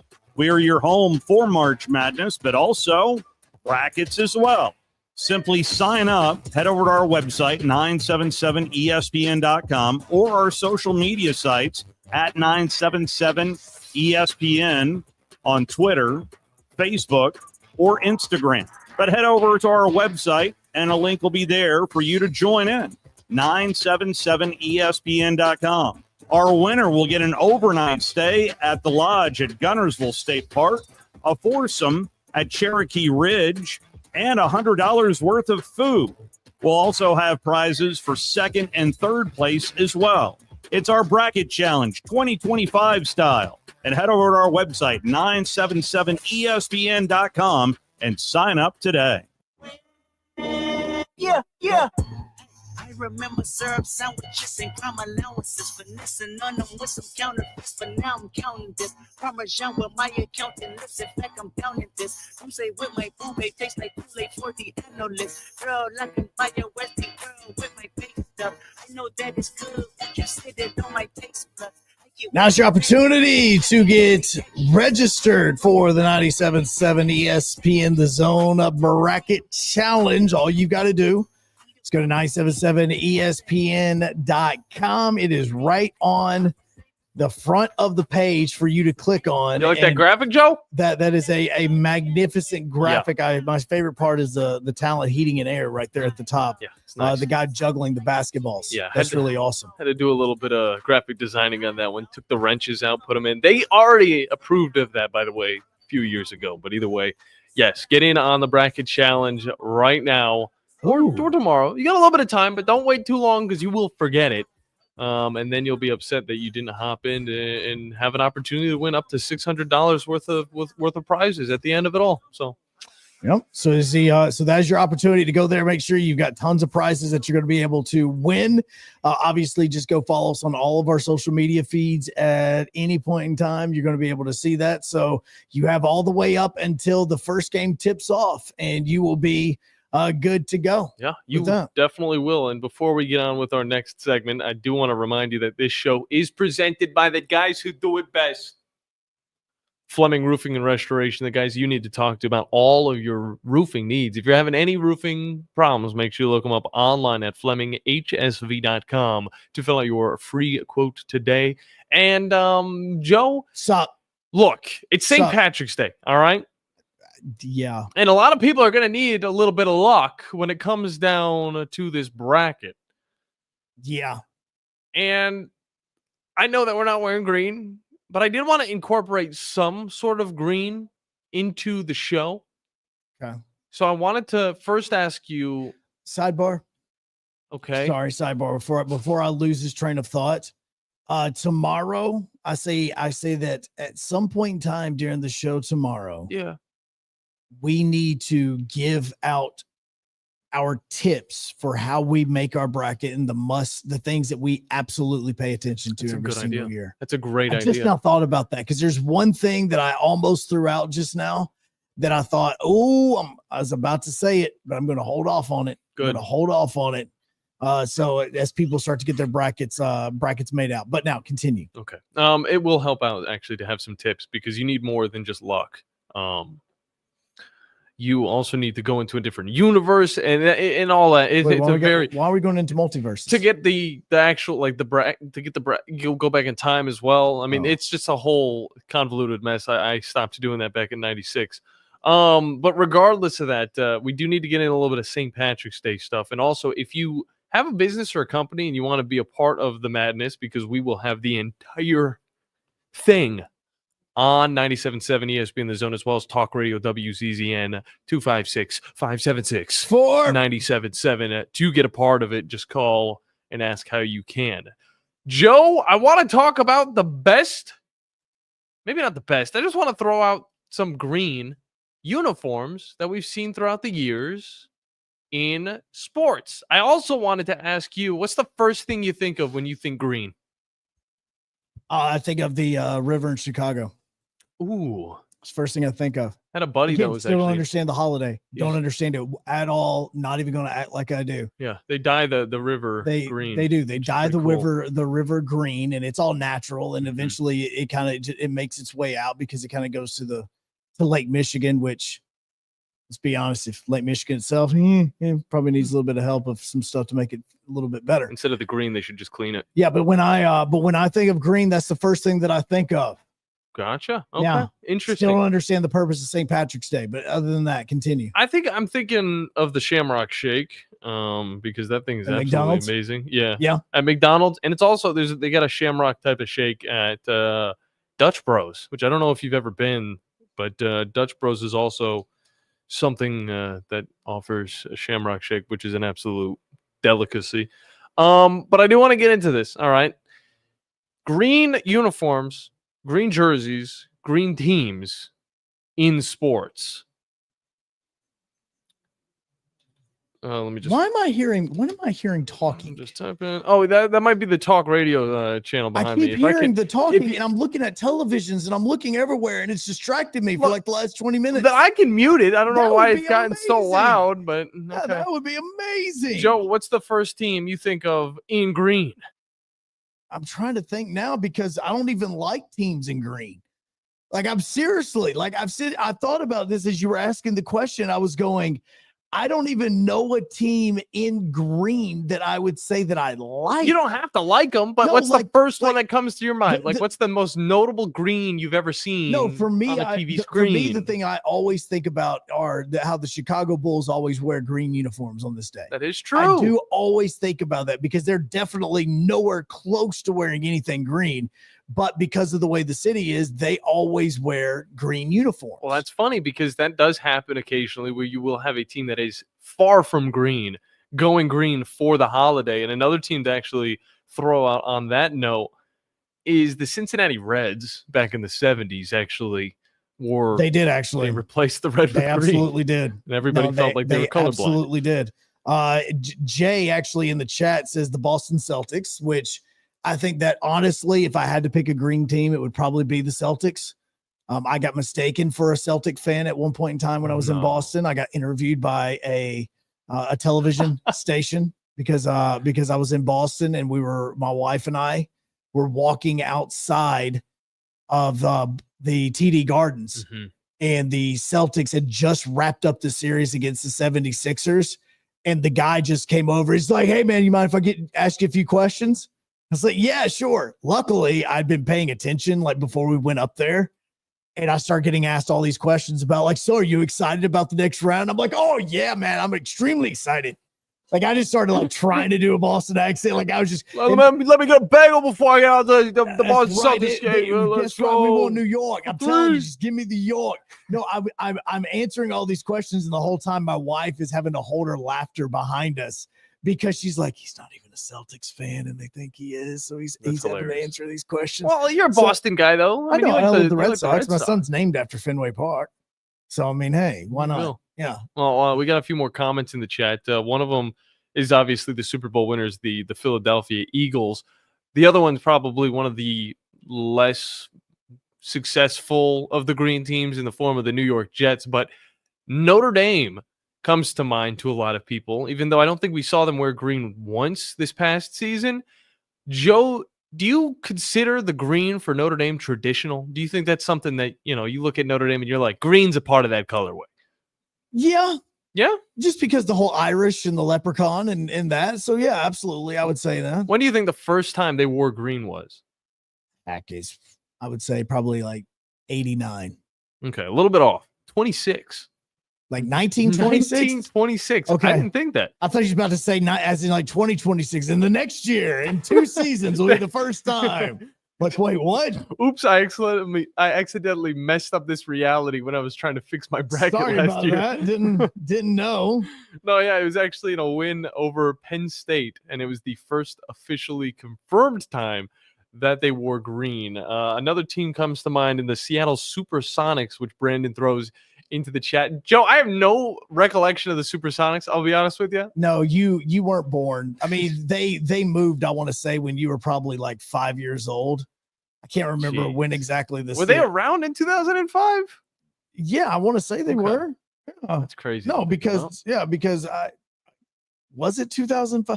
2008. They were up, they were up until 2008. So that was around the time where my KD, mind started Kevin kicking in. Durant, the man's made of paper, or at least he's, his feelings are made of paper. And he played for the Seattle Sonics before they moved to Oklahoma City. So yeah, he was drafted by the Seattle Sonics. Interesting. I didn't even know that. The Utah Jazz, before they went through the whole redesign, they had these ugly green and yellow uniforms that I'm glad they got rid of. Oh, I remember the purple ones. I don't remember the green. Yeah, it wasn't a good look. It was like 2011, I believe it was around that time. Tulane. I wasn't even thinking Tulane. Matthew threw that in the chat. I love Tulane's uniforms. It is in their name. The Green Wave. Yeah, exactly. It's in their name. We're not doing a list, Joe, of teams with green in the name. You know what? And here's another one, because this is one of my favorite jerseys of all time. Mm-hmm. And it kind of makes me sad. Mainly the whole franchise makes me sad. But the sticking in Seattle, the Seattle Mariners, like teal jerseys that they used to rock in the Kingdom. You'd still get pinched for that. I mean, it's an off brand. I mean, it's kind of like, I'm not 100% sure if it's a true green, if you even want to consider it part of a true green. But that's the one that I always think of whenever I was thinking of like a team that may have a little bit of green in their uniform. That would probably be the one that I would say, okay, no, because obviously growing up, I was a King Griffey Jr. kid. Now, 256-576-977. Let's go to the phone lines. Josh, welcome in to the Blitz. How's it going, man? What's going on, fellas? How y'all doing today? Doing good, man. How about you? I can't complain for a Monday. No, I agree with that. I was gonna say I don't know if it really counts, but the lime green Seattle Seahawks uniform. It's green. I kind of like those. And another team that always comes to mind is Marshall. Yes, now that There you is go. green. There's no doubt And about it's that in the one. name as well, Joe. It mean is- green. Yeah, they no. Yeah, that's definitely Marshall is absolutely one of them. I'm trying to think of some more, but those are the only two I got. Hey, it's all good, man. We haven't brought up either of those teams, so, we appreciate Brian that, has Josh. added a few. He's obviously the Green Bay Packers. Green Bay Packers, of course. Screw Green Bay. I have never heard, and this is a crazy hot take from Josh. I've never heard somebody say that they like those disgusting highlight green I don't uniforms. think he said he liked them. I just thought that they come to mind. When No, he's he thinking said of it. Green. He said he actually kind of likes them. Like the highlighter looking just obnoxious. They're just too much, in my opinion. Yeah. George Mason. Anybody? Green and yellow. It's similar to the Packers. No, they are. The Patriots. No, you're right. No, George Mason is definitely one of them. We can go NHL, the Dallas Stars. Screw Dallas. They have a certain type of green. Before it used to be a dark green. Now it's like that lighter green, which I don't say I mind. The lighter green goes back to when they were in Minnesota and they were the North Stars, Well, that also transitions to the Minnesota Wild. which have green in theirs. And very dark green. Yes. North Dakota State, Brandon puts in the chat. Yeah, North Dakota State. Now, but see, and now I'm starting to think. So now we're starting to make a list, and we've thought of all of the teams that have green in them, but which one is kind of like the best in this? Because obviously you're not putting the Seattle Seahawks in that conversation with the best green in their uniforms. I know you would think of the Green Bay Packers. You would probably put in the Philadelphia Eagles as part of those as well. But Yeah, there's a few more, and I'm really glad we got a lot of people actually throwing out all the green teams. But we have Jeff on the lines. Don't worry, Joe. Hey. Not that Jeff. Good. I'm about to say hang up. I'm not sure which Jeff it is then. Yeah, I was just thinking, if we're going to do green teams, you might as well celebrate probably the worst franchise in sports, the dreaded Sacramento A's. Yes, no, that actually is probably one of the few teams with green that I think that I own some of their gear. Absolutely. No, I definitely own a few Sacramento A's hats. That is for sure. No, you're not wrong. But that's all I have. Yep. Sacramento A's, now Las Vegas A's. That is going to be one of those as well that you put in there. Look, they're retro ones, like the green, like the hunter green ones that they were kind of rocking whenever they were going through that period of the Moneyball stuff that we were seeing a lot of back in the early 2000s. I like those uniforms. I really, really did. I genuinely enjoyed them. Yeah, and we're gonna keep on rolling on the phone lines with Hunter. Hunter, how you doing, man? Hey, pretty good. How about yourself? Doing Doing wonderful. good, man. Talking green, feeling lucky. All right, I'm going to go ahead and tell you the best green combo in all of sports. Here it is. From Louisiana, the Tulane Green Wave. Mm-hmm. Look, the green and the baby blue, it that does look green pretty and that sweet. baby blue, man, that right there is the best combo. I totally agree. It looks really good, especially with the new uniforms they're rocking with like the matte, but they're kind of chrome-ish helmets that they got, and the baby blue definitely completes it. Yes, absolutely. Yeah. No, Boy, I'm going to jump off here. And, if they're feeling lucky, I got to let them know. Roll Tide. Roll Tide. Good stuff from you, man. Joe, we're getting a lot of people throwing out green teams. Yeah, no, but I'm curious about the best green. See, that's where I'm curious about. Oh, yeah, that is true. What's Best the best green? Like we could throw out a ton. Brandon said, what color are the Aura Diggers that we talked about last I'm going to week? say that they're actually navy blue. I actually want to say they're navy blue. There's and silver. actually a high school that also rocks the Aura Diggers name. It's in Colorado, and they're also a blue team. Yeah, see, I want to say it's navy blue and silver. Yeah, It's probably the color codes on that. yeah, no. The Diggers are not green. See, the Oakland / Sacramento / Las Vegas A's, those green jerseys and those green uniforms, those things are just hideous. Like they're so hideous. We've gotten used to seeing them that you kind of love them just a little bit because they are so ugly. Oh, wait. The high school is actually the green. The college is actually blue. So there is officially the Aura Diggers high school which I need to know where is from. Probably Colorado, maybe Utah. I would throw out. Yeah, Southern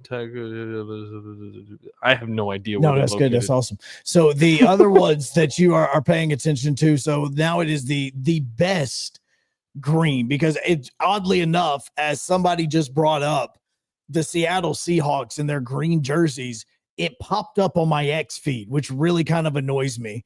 The unique thing about it is one team with green that nobody really talks about a lot and they've not mentioned just yet is the Miami Dolphins, because the Miami Dolphins teal uniforms that they rock, like, I guess teal would fall under the category of green, because then you could also look at what the Florida Marlins jerseys used to be, which I have way too many of those, just because of travel ball teams used to be the Marlins. So we used to have teal uniforms everywhere in that. Do you count the Miami Dolphins, Sean?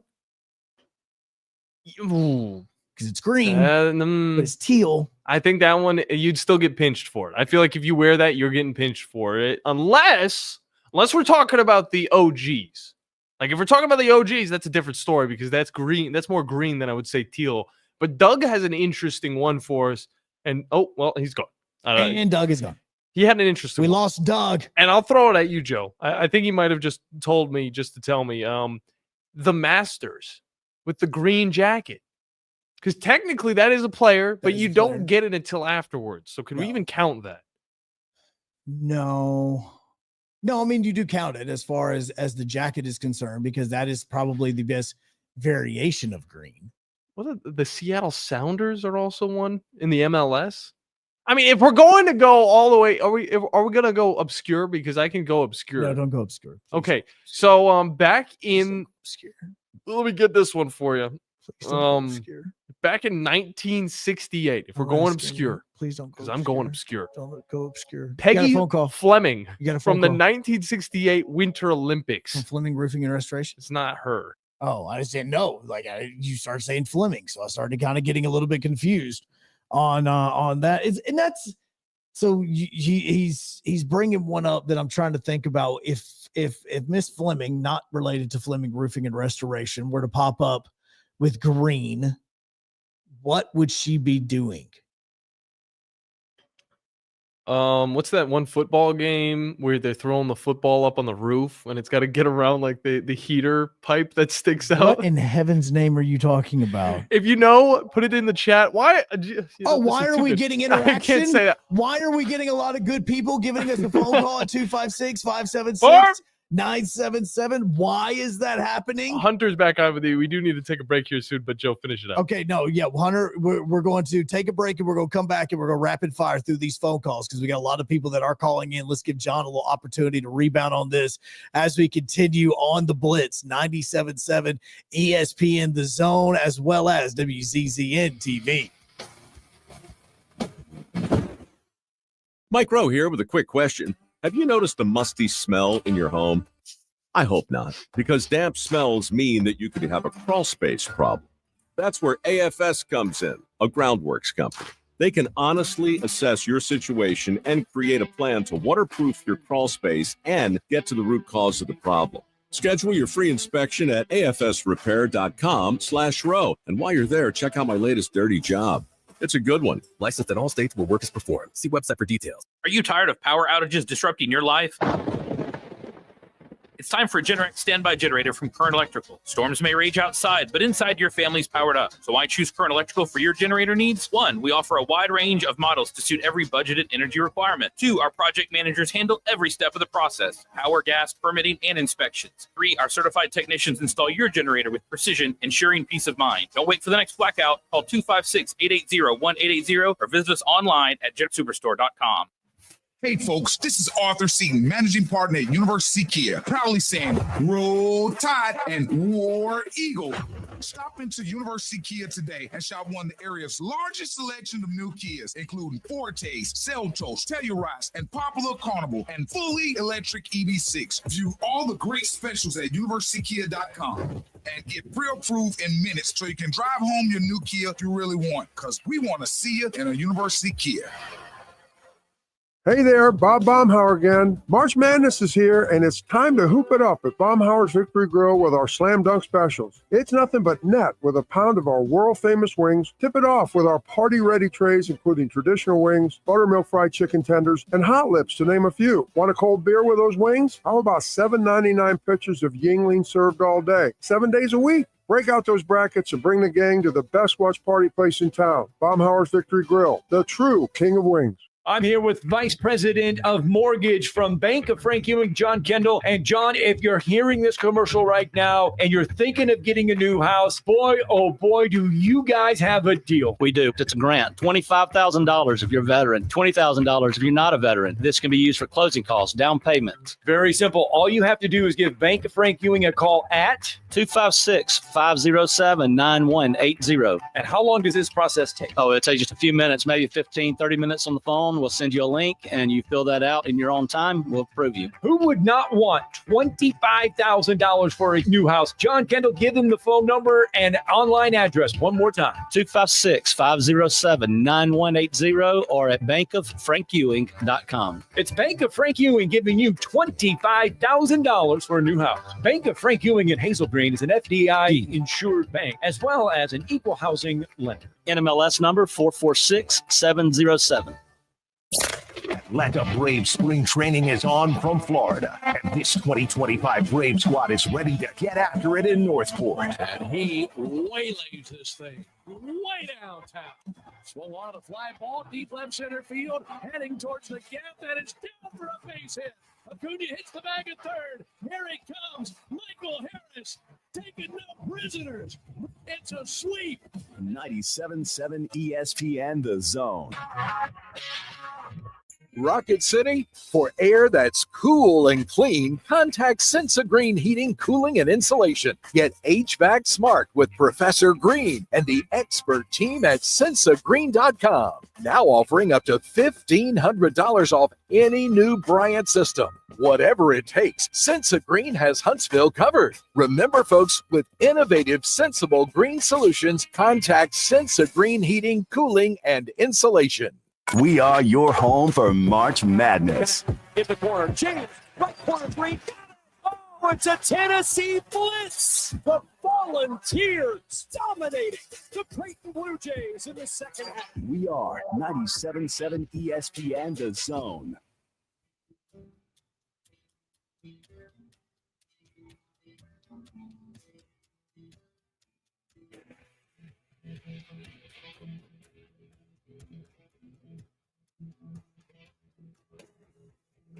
All right, final segment, best segment on 97.7 ESPN The Zone, WCZN TV.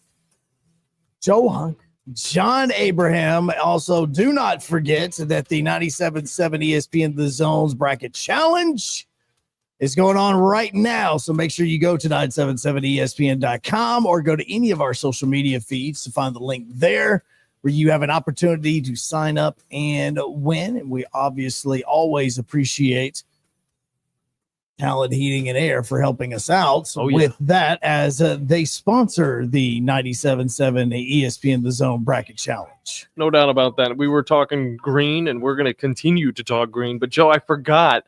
I actually had some music queued up that I just did not pot up. But I'm just going to – oh, is it the wrong one? I guess it is. Oh. There it is. Is Celtic's the same as the Irish, right? What? A little too calm for you, Joe? It's the rain. Like the rain's just okay. It's a beautiful picture. I mean, it just makes me want to go to sleep now. I might just no. I'm going to keep it on. I commit to it. Hunter, how you doing again, brother? Don't fall asleep. Sorry, Hunter. I potted the thing. Hunter. There you go. Yeah. There you are. Sorry. All right. Joe's gonna fall asleep. Let's take it back to the Pistol Pete days. Oh heavens. We were talking about the highlighters. You know, the Atlanta Hawks had that highlighter green back in the day as well. Oh, they did with the blue. What are we talking about? It was like, I want to say maybe like one of the first Atlanta Hawk uniforms. Like these things were hideous, but they were, yes. Atlanta It was Hawk. like I want to say it was like the early 70s with Pistol Pete there. And Absolutely. Huh. Yeah, they were like neon green. Oh, gosh, those are. I don't know if those. The team was called the Hawks with those. Yes. Yeah, 1971, 1970. They had. Oh yeah, Wow, that's 70s if I've ever seen it. Oh, absolutely. It wasn't their first jerseys that they had, but it was their second go round at jerseys. It's like the Seattle Seahawks. Uh-huh. Gosh. Right. That's exactly and what then it looked you like. have the hideous city edition for the Pelicans with the green back. Oh, let me see what the Pelicans They've got the navy front. It's like a yellow, like gold or yellow trim down the side, and then the whole back of the jersey and shorts are green. Yep. Okay. Yeah, I know exactly. It's like their NOLA uniforms or something like that. If I Yes, remember they're correctly. awful. Yeah. Yeah. You've got those as well. Those city uniforms usually are pretty city. Hideous. Hideous is the word you're looking for. Jeez. Well, but, hey, to finish it off good, I'm gonna jump off here. Let y'all get to the next one. But you cannot forget the Supersonics jerseys. No. No, you don't. No, and I liked the actual, like, the ones that they wore in the NBA finals when they played the Bulls in the late 90s. See, I like those over the other ones that everybody kind of became fond of.